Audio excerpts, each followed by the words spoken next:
डीआरएसए classes में आप सभी का स्वागत है। आइए देखते हैं आज का टॉपिक। आज का टॉपिक है यूपीएससी के बारे में। आज हम बात करेंगे यूपीएससी क्या है, यूपीएससी का इतिहास क्या है, यूपीएससी के द्वारा कितनी सिविल सेवा आती हैं, यूपीएससी परीक्षा कितने चरणों में पूर्ण होती है, यूपीएससी परीक्षा की योग्यता कितनी होनी चाहिए, यूपीएससी की आयु सीमा कितनी होनी चाहिए, यूपीएससी के सभी विषयों के बारे में। तो दोस्तों ज़्यादा देर ना करते हुए वीडियो को स्टार्ट करते हैं। हेलो दोस्तों, आज हम आपको बताने जा रहे हैं यूपीएससी के बारे में। दोस्तों, आपने कभी ना कभी किसी प्रशासनिक सेवा अधिकारी को अपनी ड्यूटी करते हुए ज़रूर देखा होगा। आप में से कई लोगों की इच्छा होती होगी कि हमारी भी नौकरी देश के एक अच्छे प्रशासनिक पद पर हो, लेकिन क्या आपको पता है कि यूपीएससी की फुल फॉर्म क्या होती है? देश के इन प्रशासनिक अधिकारियों का चयन किस प्रकार से किया जाता है, क्या होती है पूरी प्रक्रिया? आज के इस वीडियो में इन्हीं सब बातों के बारे में जानेंगे, तो कृपया आपसे अनुरोध है कि इस वीडियो को अंत तक ज़रूर देखें। यूपीएससी क्या है? हम आपको बता दें कि देश में केंद्र सरकार के लेवल ए और लेवल बी के पदों के लिए योग्य कर्मचारियों की भर्ती हेतु कार्य करने वाली संस्था है। यूपीएससी, जिसका पूरा नाम हिंदी में संघ लोक सेवा आयोग और अंग्रेजी में यूनियन पब्लिक सर्विस कमीशन है। यूपीएससी एक प्रकार से देश के बहुप्रतिष्ठित, लोकप्रिय तथा स्वतंत्र रूप से कार्य करने वाली संस्था है। अब बात करते हैं यूपीएससी के इतिहास के बारे में। भारत में जब ब्रिटिश सरकार का शासन था, तब उस समय 1923 में फरेहम के लॉर्डली की अध्यक्षता में एक रॉयल सिविल सेवा रॉयल कमीशन की स्थापना की गई। आयोग ने ब्रिटिश सरकार के सामने 1924 में एक रिपोर्ट जारी की, जिसमें यह प्रस्ताव रखा गया कि सिविल सेवा में 40% ब्रिटिश, 40% भारतीय और 20% वह लोग जो भारत की प्रांतीय सेवाओं में कार्यरत हैं, उनको पदोन्नत कर सिविल सेवा में भर्ती किया जाए। ब्रिटिश सरकार ने रिपोर्ट के प्रस्ताव को मानते हुए 1 अक्टूबर 1926 में यूपीएससी की स्थापना की, जिसे आज हम संघ लोक सेवा आयोग के रूप में भी जानते हैं। वर्तमान में यूपीएससी का मुख्यालय दिल्ली में है। यूपीएससी के हेड कमीशन एग्जीक्यूटिव होते हैं। इस समय यूपीएससी के head professor doctor Pradeep Kumar Joshi ji हैं। यूपीएससी केंद्र सरकार के ministry of personnel public grievances and pensions के अधीन कार्य करती है। अब बात करते हैं यूपीएससी के अंतर्गत आने वाली प्रशासनिक सेवाएं। आपको बता दें कि यूपीएससी में देश भर की 24 सिविल सेवाओं के लिए योग्य उम्मीदवारों का चयन सिविल सेवा परीक्षा के द्वारा किया जाता है। इन 24 सिविल सेवाओं के बारे में हम आपको अगली वीडियो में एक एक करके डिटेल में बात करेंगे। अब बात करते हैं यूपीएससी सिविल सर्विस एग्जामिनेशन के बारे में। यूपीएससी सिविल सेवा परीक्षा, जिसे सिविल सर्विस एग्जामिनेशन भी कहा जाता है, देश की सबसे कठिन परीक्षाओं में से एक है। यूपीएससी सिविल सेवा परीक्षा के लिए देश भर से औसतन 9 लाख से 10 लाख उम्मीदवार हर साल आवेदन करते हैं, जिसमें से प्रारंभिक परीक्षा में बैठने वाले उम्मीदवारों की संख्या 5,50,000 होती है। यूपीएससी की सिविल सेवा परीक्षा की चयन प्रक्रिया 2 चरणों में पूर्ण की जाती है। पहले चरण में प्रारंभिक परीक्षा कराई जाती है, जिसे इंग्लिश में प्रिलिमिनरी एग्जामिनेशन कहा जाता है। यह परीक्षा हर साल जून में आयोजित की जाती है तथा प्रारंभिक परीक्षा का परिणाम अगस्त में घोषित किया जाता है। दूसरे चरण में मेंस परीक्षा कराई जाती है, जिसे इंग्लिश में मेंस एग्जामिनेशन कहते हैं। मेंस परीक्षा हर साल अक्टूबर में आयोजित की जाती है। इसका परिणाम जनवरी में घोषित किया जाता है। अब बात करते हैं पर्सनालिटी टेस्ट के बारे में। उपरोक्त दोनों परीक्षाओं में सफल अभ्यर्थियों को इंटरव्यू के लिए बुलाया जाता है, जो कि मार्च में आयोजित किए जाते हैं, जिसके बाद सफल अभ्यर्थियों के अंतिम परिणाम की सूची साल के मई महीने में घोषित की जाती है। अंत में चयनित उम्मीदवारों का प्रशिक्षण कार्यक्रम सितंबर माह से शुरू हो जाता है। प्रशिक्षण की अवधि 2 वर्ष की होती है, जिसको पूरा करने के बाद उम्मीदवारों को पदों के लिए नियुक्त कर लिया जाता है। अब बात करते हैं सिविल सेवा परीक्षा की योग्यता के बारे में। यदि आप यूपीएससी सिविल सेवा परीक्षा के लिए आवेदन करना चाहते हैं, तो आपके पास निम्नलिखित योग्यताएं होनी चाहिए।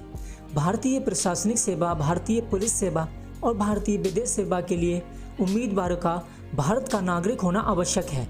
यूपीएससी की अन्य सेवाओं के आवेदन के लिए उम्मीदवार के पास निम्नलिखित योग्यता होनी चाहिए। उम्मीदवार भारत का नागरिक हो।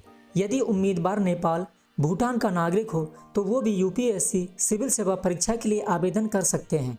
यदि उम्मीदवार 1 जनवरी से 1962 से पहले आकर एक तिब्बती शरणार्थी के रूप में देश में रह रहा हो, जो उम्मीदवार Pakistan Myanmar, Sri Lanka, Kenya, Uganda, Tanzania, Zambia, Malawi, ज़ैरे, Ethiopia या वियतनाम से पलायन कर भारत आया हो और शरणार्थी के रूप में रह रहा हो तो वो भी यूपीएससी सिविल सेवा परीक्षा के लिए आवेदन कर सकते हैं।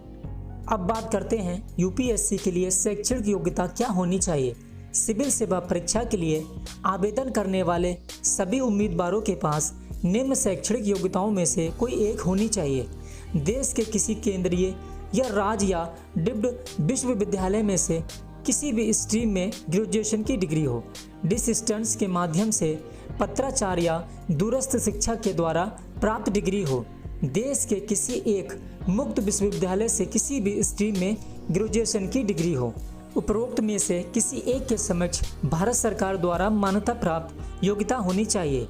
उम्मीदवार जिन्होंने एमबीबीएस की डिग्री अंतिम परीक्षा उत्तीर्ण की है लेकिन अभी तक इंटर्नशिप पूरी नहीं की है, परीक्षा देने के लिए पात्र हैं। जिन उम्मीदवारों ने ICAI, ICSI और ICWAI की अंतिम परीक्षा उत्तीर्ण की है वो भी परीक्षा में बैठने के लिए पात्र हैं।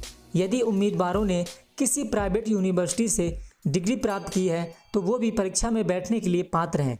भारतीय विश्वविद्यालय के संघ के द्वारा मान्यता प्राप्त किसी भी विदेशी विश्वविद्यालय से प्राप्त डिग्री पाने वाला उम्मीदवार परीक्षा में बैठने के लिए पात्र है।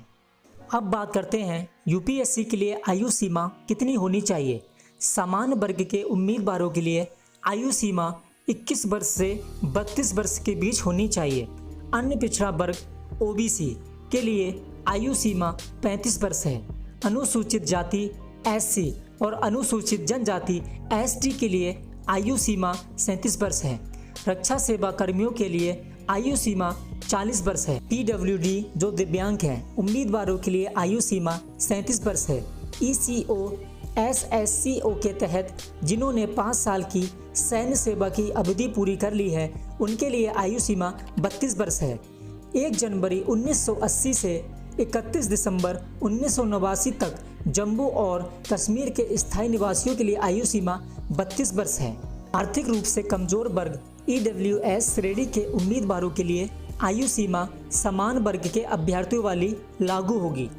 अब बात करते हैं यूपीएससी की परीक्षा में कितनी बार बैठ सकते हैं। समान वर्ग के उम्मीदवारों को परीक्षा में बैठने के 6 मौके दिए जाते हैं।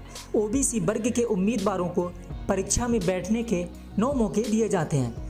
SC या ST वर्ग के उम्मीदवारों को परीक्षा में बैठने के मौके उम्मीदवार की 37 वर्ष की आयु तक मिलते हैं। अब बात करते हैं यूपीएससी सिविल सेवा परीक्षा की भाषाओं की सूची के बारे में।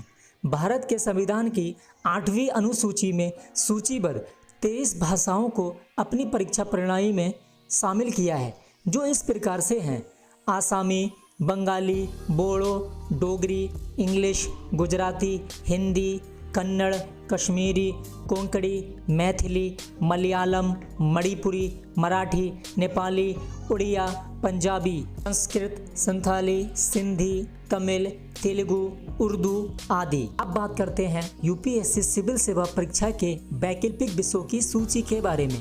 पेपर 6 और 7 के लिए उपलब्ध वैकल्पिक विषयों की सूची इस प्रकार से है: agriculture, animal husbandry and veterinary science, anthropology, botany, chemistry, civil engineering, commerce and accountancy, economics, electrical engineering, geography, geology, history, law, literature, management, mathematics, mechanical engineering, philosophy, political science, ये सभी यूपीएससी के वैकल्पिक विषय हैं। आशा करता हूं कि हमारी आज की इस वीडियो में आपके यूपीएससी के सभी सवालों का जवाब मिल गया होगा।